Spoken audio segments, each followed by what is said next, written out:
Om Shanti. This is the slogan from the Murli of the 29th of April. Make unhappiness your servant. Do not allow it to appear on your face. I don't know about you, but I find that a rather amazing way of saying things, as God's teachings often are. Here is unhappiness, and Baba is telling us that even unhappiness can serve us. Even unhappiness can play a positive role in our life. Because after all, what is a servant? A servant is someone who is there to help you, to do as you bid, to serve you. And moreover, a servant is hired for this. So can I imagine that my unhappiness is there to serve me, and it's something I have hired? So how does unhappiness serve me? I think it's quite clear that if we're honest, unhappiness tells me where I'm still weak. Unhappiness tells me that I am still weak or sensitive, too sensitive. For example, if someone I feel doesn't like me, or someone says hurtful words and I am affected, then I can understand by losing my happiness, being affected, that definitely there must be some weakness in my quality of self-respect, self-confidence. Or even more recently, Baba's talked about illness. If the body gets ill and I lose my stage, I lose that happiness, definitely it's indicating to me that on some level or another, I've been taking support from this body. My body or my heart requires a happy, healthy body in order to feel happy and healthy itself.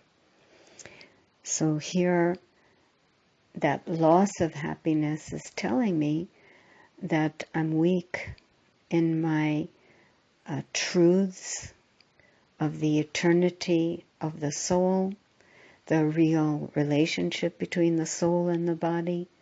I'm weak in the practice of bodilessness, soul consciousness.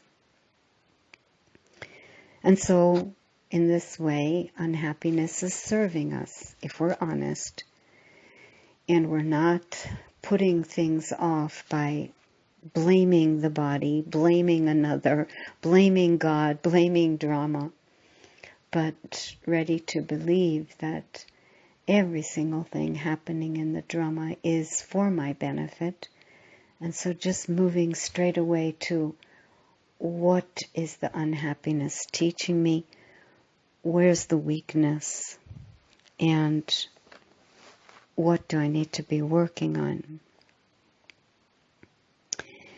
You know, I had an interesting experience with this unhappiness business, especially as it relates to the face. I remember this phase I went through in my Brahmin life. I was just walking down the street, and I, by chance, passed a storefront with a mirror on it, and so I caught my face. And I was shocked, because I was not feeling stressed or tense or unhappy, not at all. But the face reflecting back to me in that mirror, beyond being not a happy face, it looked looked stressed. It looked tensed. And I was really shocked because I wasn't feeling that. So from that point on, I started experimenting with that a little bit. And as I moved around Bubba's center, in the area where I live, from time to time, I would just hold on to whatever I was feeling and go check my face in the mirror.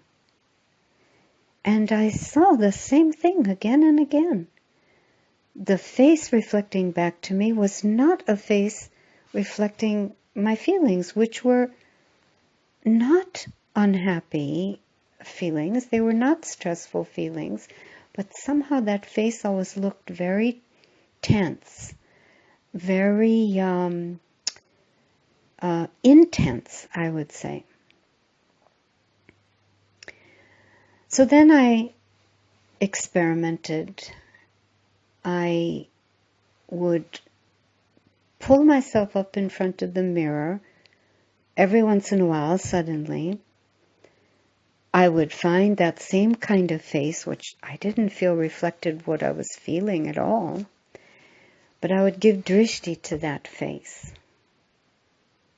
I would get lost in Baba's remembrance. And then I would look at that face again. And interestingly enough, then that face was sparkling. All the images of intenseness, stress, tension, they were gone.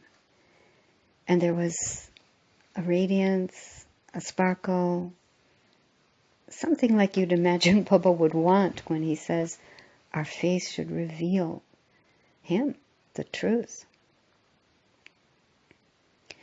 So with enough experiments like that, I began to understand that it's not enough just to remove from the heart negative feelings.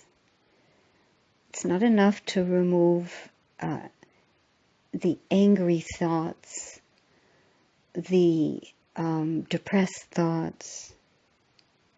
That doesn't produce a radiant face. It's really only to the extent that I have drawn into myself and accumulated those specific frequencies of God's purity and my own. Those specific frequencies of peace, godly, spiritual love or joy, that then the face is what it needs to be. So I was able to understand also that even though I wasn't feeling intense and I wasn't feeling stressed,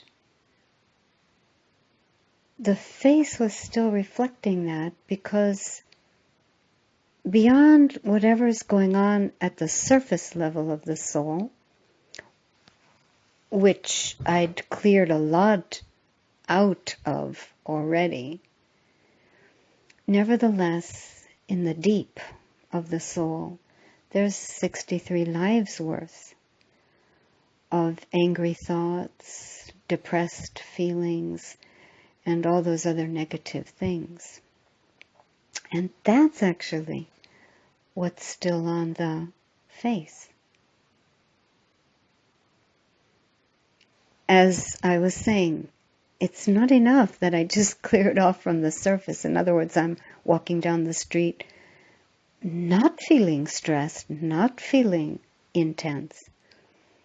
As if unless and until I'm actually walking down the street in remembrance, the face will still reflect all the stuff from the last 63 births.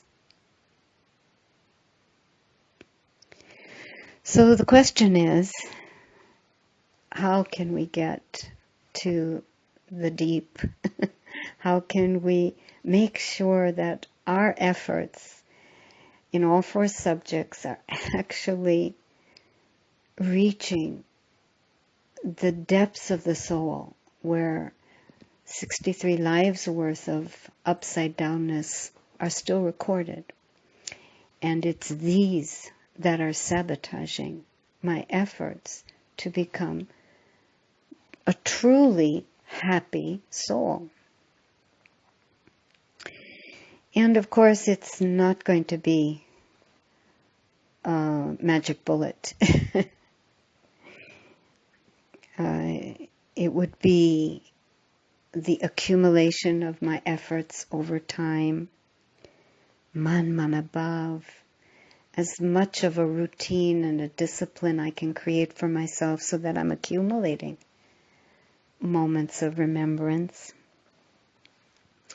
As if, this happiness thing is more like a health issue, a spiritual health issue, whereby if I'm not happy, it means that I've picked up some bug. Sometimes Baba calls it the flu. Because all of this gyan that we're getting and experiences of the presence of God in our life should prove to us that I will never have an excuse for not being happy. If I've understood even to the slightest degree the repeating drama, the laws of karma, and then on the other side, my part, this confluence age, the hugeness of my fortune, then I'm really just deceiving myself if I'm still giving any excuses for not being happy. So this unhappiness is really like a chronic illness, which has really taken over the soul. So we can say chronic illness, like say being overweight, You're not going to lose weight overnight, and it's not going to be a magic pill that'll help you lose weight. You've got to come up with a whole new way of living, basically.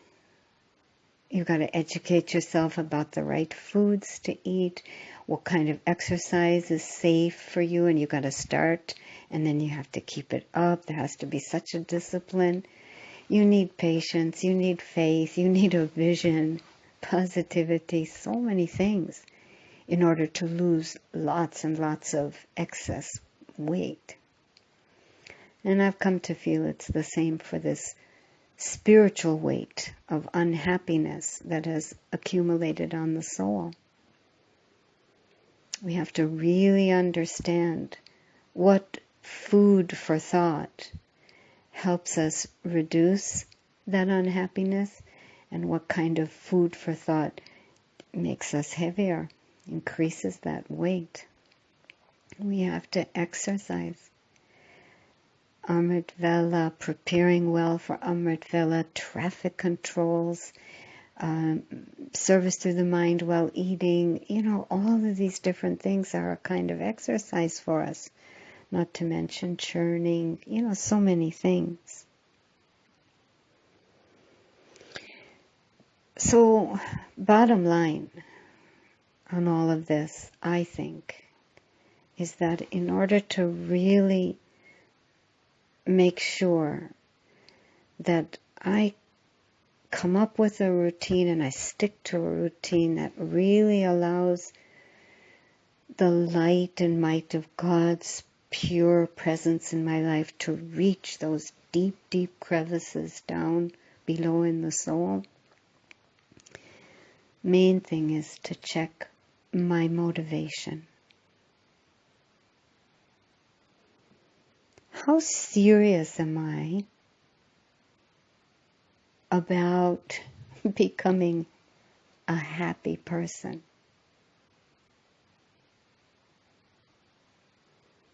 how much do I find that attractive? A human being walking around the planet